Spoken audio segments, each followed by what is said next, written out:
morning, friend. I'm Steve, your neighbor, your host, and the voice behind Good Morning Wake County. Thanks for joining me today where we skip the noise and start the day with good stuff. And if your morning commute could use a little hope, if your coffee could use a story worth smiling about, well, I think today's got you covered. And don't forget to stick around for your dad joke of the day. Coming up, we got an 8-year-old CEO whose business might be the most grown-up thing on her street. A woman who bought a lottery ticket on a whim and accidentally rewrote her future. A stranger who opened her door to 2 soaked hikers. And something deeper he restored in them. But first, let me tell you about a train that pulled up into Raleigh, North Carolina 160 years ago. And the children who never forgot what they saw that day. Train pulled into Raleigh on a summer day in 1865. And 2 children, a girl named Anna Julia and a boy named Charles, stood near the edge of the crowd holding hands, eyes wide. They'd never met him, but they knew the name. To them, he was more than a man. He was a story. He was the man who escaped bondage and came back. This was Lunsford Lane. He was born into slavery right here in Raleigh. At night, after working long hours, Lane carved pipes and sold tobacco, building his freedom $1 at a time. And when he finally purchased it, he left. But the legend began when he returned. In 1842, he stepped off another train into the same city, this time with money. Money raised from abolitionist audiences in the North, enough to buy freedom for his wife and child. He never made it past the platform. They called him an agitator, a spy, a troublemaker. They dragged him through the streets, tied him down, tarred and feathered him, and then hauled him before the Raleigh's city commissioners. The room was thick with rage. And then Lane spoke. He's reported to have said, "I came back for love, nothing more, nothing less. Every man here would do the same." Something changed in that room as he talked, not all at once, but enough. Lane walked out, still raw, still hurting, but with his family beside him and free. That moment became legend. It kept abolitionist halls filled. It moved donors to action, and it gave enslaved people and their children a reason to believe. Lane didn't just tell his story, he became it. But Anna Julia and Charles, they weren't thinking about lecture halls. They were watching a man walk through fire and survive. Anna Julia squeezed Charles's hand. Even at 8 years old, she understood. This man had done the impossible. After the Civil War, Lane returned again, this time not for speeches, but for service. He built a freedmen's school in Craven County on an old plantation, a place where families could work the land, learn to read, and imagine a future.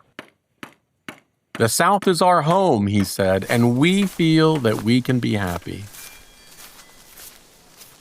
But hope alone wasn't enough.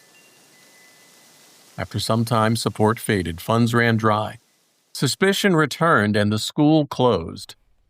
Lane disappeared into history. But something had taken root. You see, Anna Julia Haywood Cooper earned a PhD, one of the first Black women in America to do so.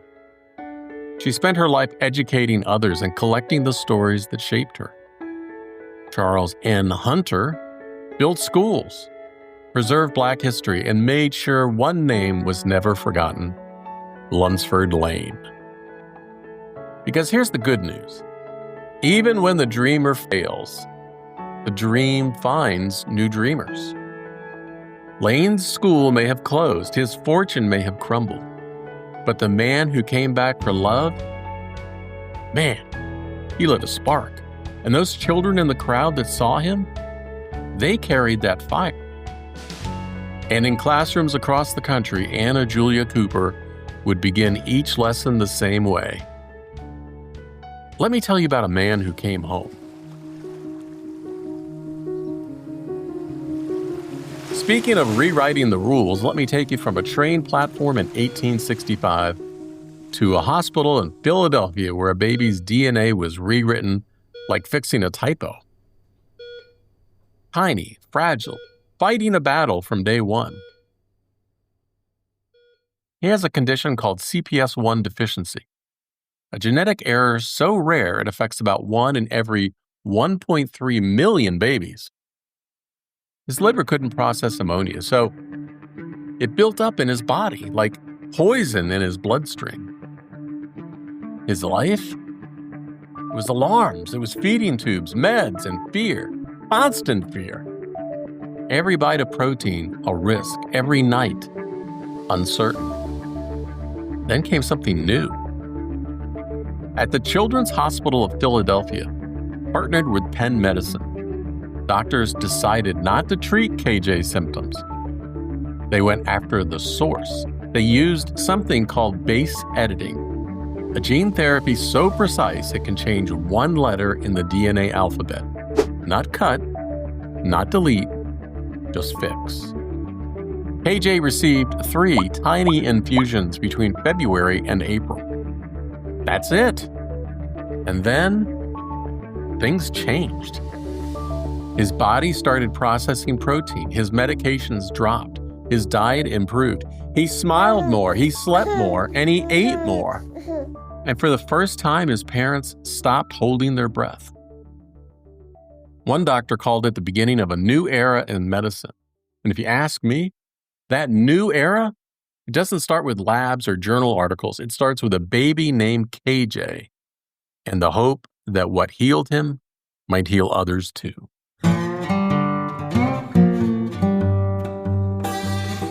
Speaking of healing, let me take you from a hospital in Philly to a trail in Prince Edward Island in Canada, where 2 hikers found themselves cold, wet, and relying on the kindness of strangers. It smelled like mildew, wet nylon, and damp socks. And no matter how they shifted in their sleeping bags, the water kept finding them. Krissy Tower and Gavin MacNeil were on day 5 of a long trek around PEI's Island Walk, a 493-mile loop across forest coastlines and quiet trails. They pitched their tent near Howland. It had rained before, a drizzle here and there, but that night, oh my gosh, the sky cracked open, the tent leaked, their gear soaked through. And with no shelter in sight, no hotels for miles, Krissy posted a message in a Facebook group. "We just need a porch," she wrote, "nothing fancy." And then a reply. Ellen Locke, a local from Fortune Cove, answered, "Hey, you can come stay here, no problem." No questions, no fine print, just a front door, 3 warm rooms, and a hot breakfast waiting for them the next morning.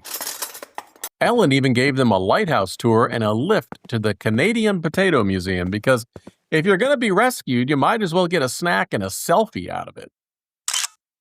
Turns out Ellen's no stranger to helping strangers. She once hosted the man who started the Island Walk.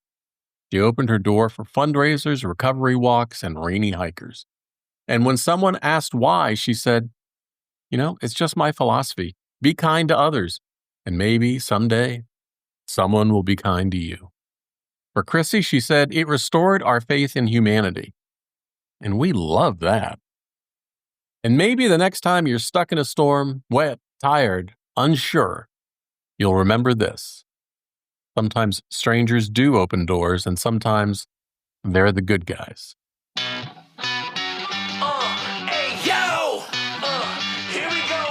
Now from a soggy tent to a scratch-off ticket, and how a quick stop at a Sheetz gas station turned into $1 million mix-up. Pamela Noel wasn't expecting much. She had a scratch-off ticket she thought was worth $2,000, and that sounds pretty good. And honestly, that's a good Friday.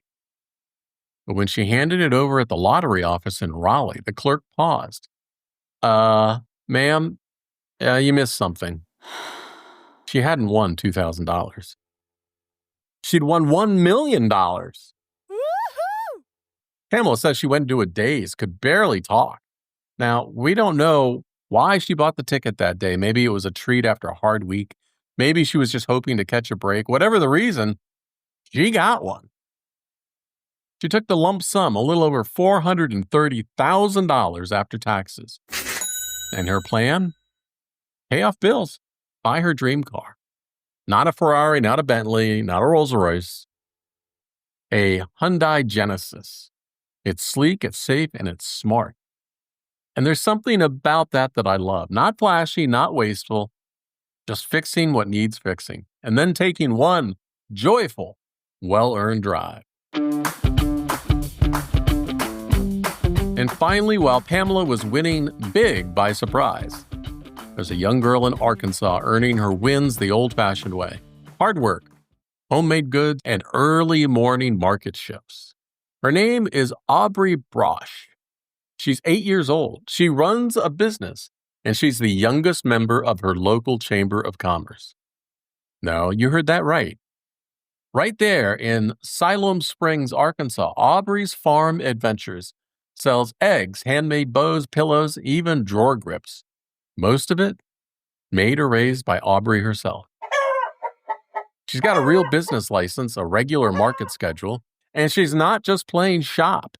On opening day, it rained, but that didn't stop 100 people from showing up. She nearly sold out. And when she's not restocking eggs or stitching her next product, she's networking. She's attending First Friday coffees with over 100 grown-up business people, sitting in on meetings, shaking hands, and making plans. Her dad, John, said, "We want her to understand the value of hard work, the joy of making something of value." I'd say she's already there. The Chamber's Facebook post about her business went viral. 119,000 views, over 60,000 shares. And in a world that talks a lot about what kids can't do, Aubrey's showing us what they can when we give them space, when we let them try, and when we believe in their spark. So today we met a man who came home for love and lit a spark that still burns. A baby whose DNA got fixed like a typo. 2 hikers who found kindness in the rain, and a woman who misread a ticket into a better life. Oh, and let's not forget, the kid CEO who might just be the most grounded entrepreneur in town. Hey, if the show made you smile, find a way to find a like button, boop it, and follow the show, or leave me a 5-star review on Apple Podcasts if you think that I've earned it. It helps more people find this little patch of good news. And if you'd like to suggest a story or say, "Hey, Steve," visit tapyournews.com. I'd love to hear from you. Oh, and let's not forget the dad joke of the day. What do you call a dinosaur with an extensive vocabulary? A thesaurus. Made me laugh. All right, take care. I'll catch you on Monday. Stay awesome. See ya.